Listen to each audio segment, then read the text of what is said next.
Proyecto Videoarte. ¿Te gustan los videojuegos? Si respondiste que sí, te recomendamos quedarte, ya que descubrirás los orígenes y etapas de estos mismos. Si tu respuesta fue no, igualmente te recomendamos quedarte, ya que descubrirás algo interesante sobre la cultura de los videojuegos. Para empezar, ¿qué implica jugar con videojuegos? Jugar con videojuegos implica poner en marcha muchas de nuestras capacidades y habilidades. Necesitamos concentración, atención, control y mucha, pero mucha emoción. Y también debemos saber, ¿qué son los videojuegos? Los videojuegos pueden ser considerados como una nueva forma de expresión artística en las últimas décadas. Pero al igual que ocurre con las expresiones artísticas contemporáneas, la sociedad todavía no es capaz de asimilar y hacerlas suyas. El de los videojuegos es un fenómeno incomprensible para muchos. La sociedad parece casi incapaz de darle un significado, como el arte contemporáneo, que a su vez no encuentra en la crítica tradicional la herramienta para analizar y estructurar una opinión, simplemente se limita a describir cómo está compuesta la obra. Esto es lo que ocurre con los videojuegos. La mayoría de los medios de comunicación se limitan a considerar el aspecto gráfico o la adaptación en videojuego de alguna película de Hollywood. De la misma manera como se hace en una reseña de película, libro o disco, pero los videojuegos, como el arte contemporáneo, no pueden entrar en estas categorías tradicionales. Los videojuegos son un conjunto de todas estas artes. Existe el aspecto gráfico, una historia, una música y sobre todo el aspecto lúdico y de jugabilidad. Por este motivo, al preguntar a algún jugador ¿para qué sirve jugar a videojuegos?, la respuesta es invariable, la misma: para nada. Esto es debido a que todos no se han encontrado una herramienta adecuada para categorizar, definir, estructurar y comprender este nuevo arte. Esto podría deberse a que el videojuego es un producto típicamente postmoderno, algo tremendamente subjetivo y objetivo a la vez, individual y colectivo al mismo tiempo. Ahora sí, podemos dar paso a las etapas de la creación de los videojuegos.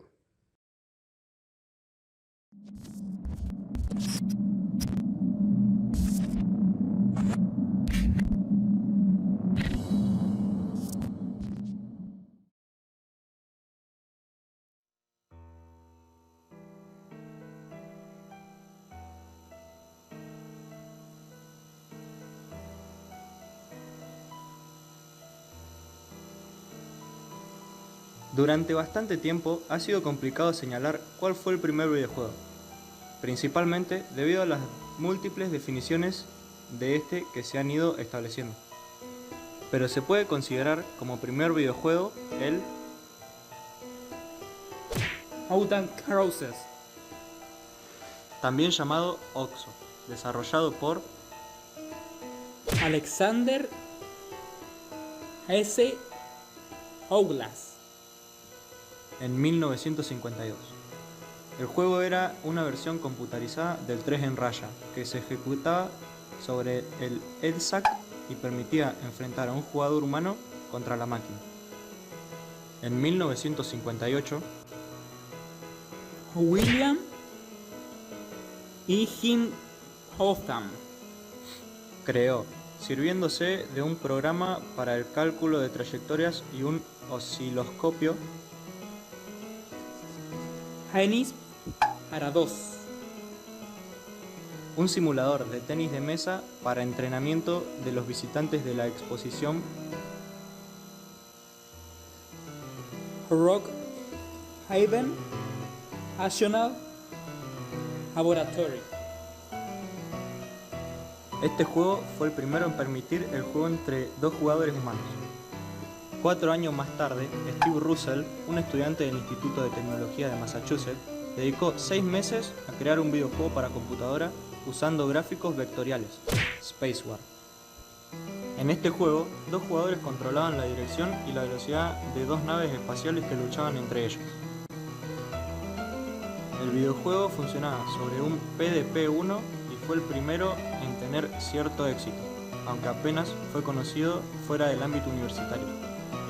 Avanzando un poco en el tiempo, en 1966, Ralph Baer empezó a desarrollar junto a Albert Maricón y Ted Dabney un proyecto de videojuego llamado Fox and Hunt, dando inicio al videojuego doméstico. Este proyecto evolucionaría hasta convertirse en la Magnavox Odyssey, el primer sistema doméstico de videojuegos lanzado en 1972, que se conectaba a la televisión y que permitía jugar a varios juegos.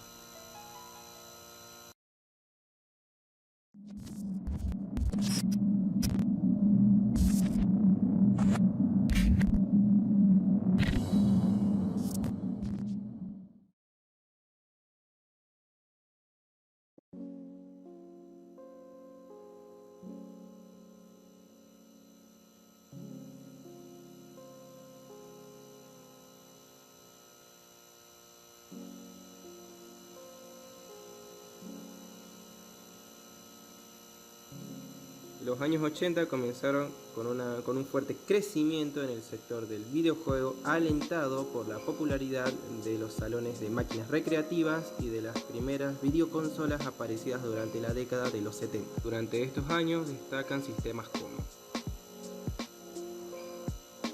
Odyssey 2, Intellivision, ColecoVision, Atari 5200, Commodore 64, TurboGrafx. Por otro lado, en las máquinas recreativas triunfaron juegos como Pac-Man, Battlezone, Pole Position, Heron,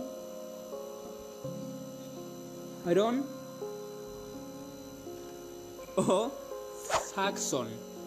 El negocio asociado a esta nueva industria alcanzó grandes cosas en estos primeros años de los 80, pero sin embargo en 1983 comenzó la llamada crisis del videojuego, afectando principalmente a Estados Unidos y Canadá, y que no llegaría a su fin hasta 1985.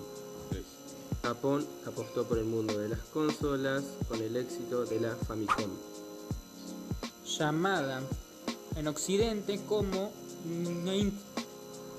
Nintendo Entertainment System, lanzada por Nintendo en 1983, mientras en Europa se decantaba por los microordenadores como el Commodore 64 o el Spectrum. A la salida de su particular crisis, los norteamericanos continuaron la senda abierta para los japoneses y adoptaron la NES como principal sistema de videojuegos. A lo largo de las décadas fueron apareciendo nuevos sistemas domésticos como Master System, el Amiga y el 7800. con juegos hoy en día considerados clásicos como el Tetris. A finales de los 80 comenzaron a aparecer las consolas 16 bits como la Mega Drive de Sega, y los microordenadores fueron lentamente sustituidos por las computadoras personales basadas en la arquitectura de IBM. En 1985 apareció Super Mario Bros., que supuso un punto de inflexión en el desarrollo de los juegos electrónicos, ya que la mayoría de los juegos anteriores solo contenían unas pocas pantallas que se repetían en un bucle y el objetivo simplemente era hacer una alta puntuación. El juego desarrollado por Nintendo supuso un estallido de creatividad. Por primera vez teníamos un objetivo y un final de un juego. En años posteriores otras campañas emularon su estilo de juego. En el campo de las recreativas destacaron videojuegos como Defender, Hailey X, Eggdug, Hobo, Outlet, Outrun o Shinobi. además de producirse un cambio en cuanto a la nacionalidad de los juegos, pasando a ser Japón la mayor productora. Otra rama de los videojuegos que creció con fuerza fue la de los videojuegos portátiles. Estos comenzaron a principios de los 70 con los primeros juegos completamente electrónicos lanzados por Mattel. los cuales difícilmente podrían considerarse como videojuegos, y fueron creciendo en popularidad gracias a conversiones de recreatividad como las realizadas por Coleco o adictivos microjuegos, como Game Watch de Nintendo. La evolución definitiva de los portátiles como plataformas de videojuegos llegó a 1989 con el lanzamiento de la Game Boy.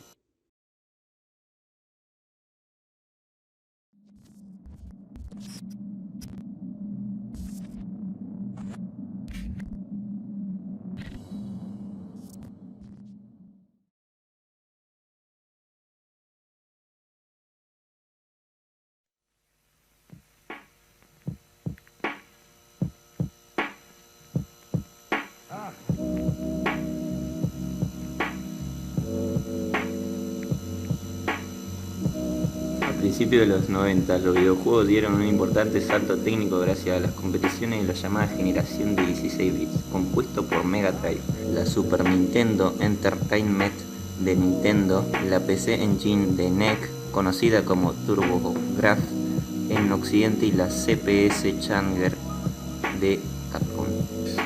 Junto a ellas también apareció la Neo Geo SNK, una consola que inigualaba las presentaciones técnicas de un arcade, pero demasiado cara para llegar de forma masiva a los hogares. Esta generación supuso un importante aumento en la cantidad de jugadores y la introducción de la tecnología como el CD-ROM, una importante evolución dentro de los diferentes géneros de videojuegos, principalmente gracias a las nuevas capacidades técnicas.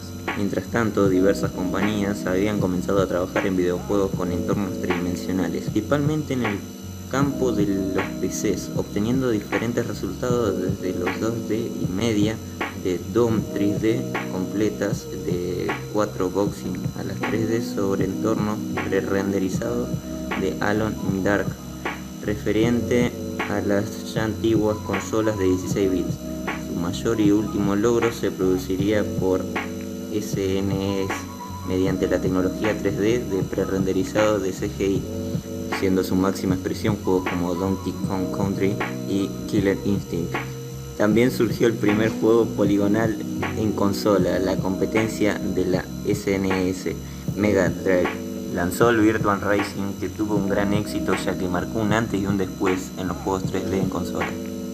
Rápidamente los videojuegos en 3D fueron ocupando un importante lugar en el mercado, principalmente gracias a la llamada generación de 32 bits. En las videoconsolas, Sonic, PlayStation y Sega Saturn, principalmente de Japón, y la generación de 64 bits en las videoconsolas Nintendo 64 y Atari Jaguar. En cuanto a los ordenadores, se crearon los aceleradores 3D. La consola de Sony apareció tras un proyecto iniciado con Nintendo denominado SNES PlayStation, que consiste en un periférico para SNES con lector de CD. Al final, Nintendo rechazó la propuesta de Sony, puesto que Sega había desarrollado algo parecido sin tener éxito, y Sony lanzó independientemente PlayStation. Por su parte, los arcades comenzaron un lento pero imparable declive según aumentaba el acceso a consolas y ordenadores más potentes. Por su parte, los videojuegos portátiles, producto de la nueva tecnología más poderosa, comenzaron su verdadero auge, uniendo la Game Boy máquinas como la Game Gear, Sega, Lynx, Atari o la Neo Geo Pocket SNK, aunque ninguno pudo hacerle frente a la popularidad de la Game Boy, siendo este y sus descendientes Game Boy Pocket, Game Boy Color, Game Boy Advance, Game Boy Advance SP las dominadoras del mercado. Hacia finales de la década, la consola más popular era la PlayStation, con juegos como Final Fantasy IV, Resident Evil, Win Eleven 4, Gran Turismo y Metal Gear Solid. En PC eran muy populares los FPS, juegos de acción en primera persona como Quake, Unreal o Half-Life, y los RTS, como Command & Conquer o StarCraft. Además, conexiones entre ordenadores mediante internet facilitaron el juego multijugador, convirtiéndolo en la opción predilecta de muchos jugadores, y fueron las responsables del nacimiento de los MMORPG, juegos de rol multijugador online como Ultima Online. Finalmente, en 1998 aparecieron en Japón la Dreamcast, y daría comienzo a la generación de los 128 bits.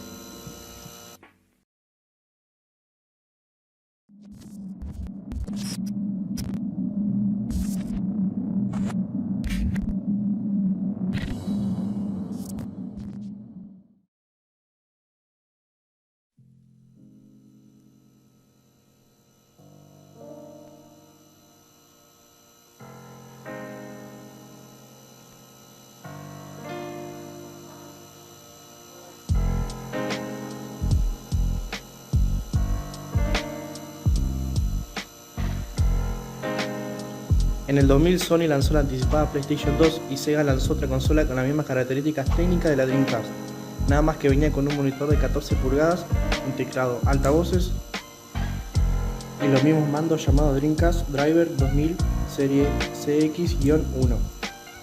Microsoft entra en la industria de las consolas creando la Xbox en 2001. Nintendo lanzó el sucesor de la Nintendo 64, la GameCube, y la primera Game Boy completamente nueva desde la creación de la compañía. La Game Boy Advance, Sega, viendo que no podría competir, especialmente con una máquina como la de Sony, anunció que ya no produciría hardware, convirtiéndose solo en desarrolladora de software en 2002. El ordenador personal PC es la plataforma más cara de juegos, pero también la que permite mayor flexibilidad. Esta flexibilidad proviene del hecho de poder añadir al ordenador componentes que se pueden mejorar constantemente, como son tarjetas gráficas o de sonido y accesorios como volantes, pedales y mandos, etc. Además es posible actualizar los juegos con parches oficiales o con nuevos añadidos realizados por la compañía que creó el juego o por otro usuario.